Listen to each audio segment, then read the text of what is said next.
My name is Kevin, and this is Rules Refresh. If you've played a game before but don't want to sit through a lengthy how to play video, our Rules Refresh series will give you a very fast overview of how to play. This video is meant for reminding you how to play a game that you've played in the past. This is Legendary Encounters, an alien deck building game, which is a cooperative game made for 1 to 5 players.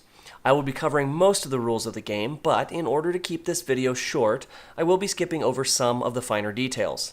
In order to help you with that, I will keep a page number at the bottom of the screen in order to help you reference each rule in your rulebook should you need to look anything up. I will not be including setup in this video, so go ahead and reference your rulebook to get yourself to this point. Let's begin. At the very beginning of the game, add the top 5 cards of the barracks into the headquarters.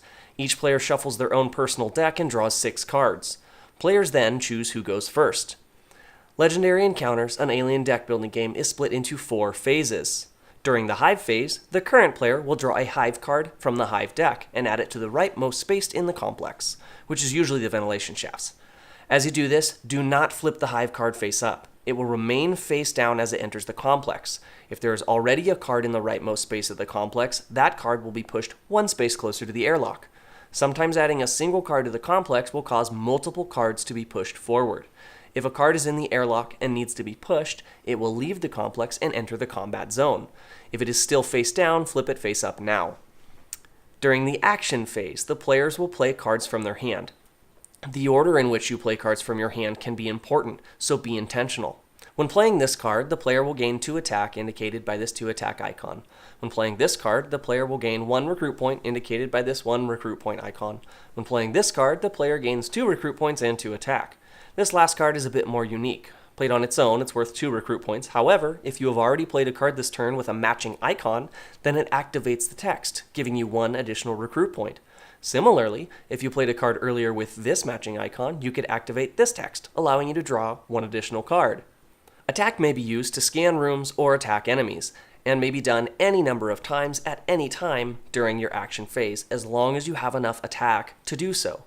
In order to scan a room, simply spend attack equal to the room's scan cost, which is found at the bottom of each room. After spending attack, turn the hidden card from that room face up. If the revealed card is an enemy, you may now fight it. However, if that enemy has a reveal ability, resolve that ability first. If the revealed card is an event, look at the current objective and resolve the event effect immediately, then discard the event card. If the revealed card is a hazard, look at the location and resolve the first hazard ability.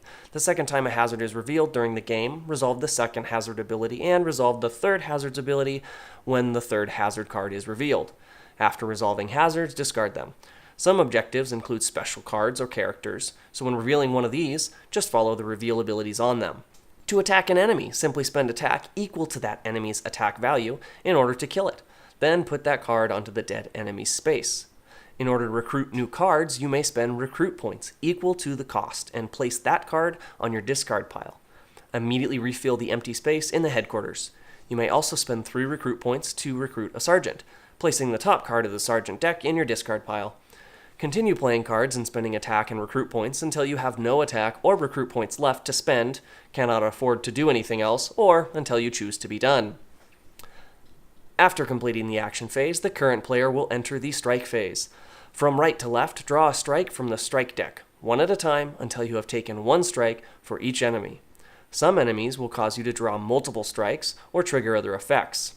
I like to place each strike to the right of my avatar card, making it easy to calculate how much health I have remaining.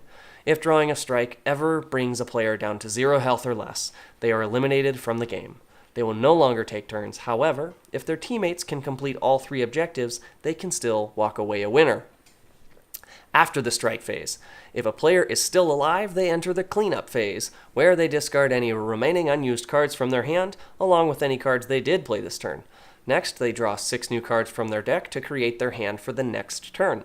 If their deck does not have enough cards to draw a full hand, shuffle the discard pile, place it face down to form a new deck, and continue drawing until you have a full hand of 6 cards.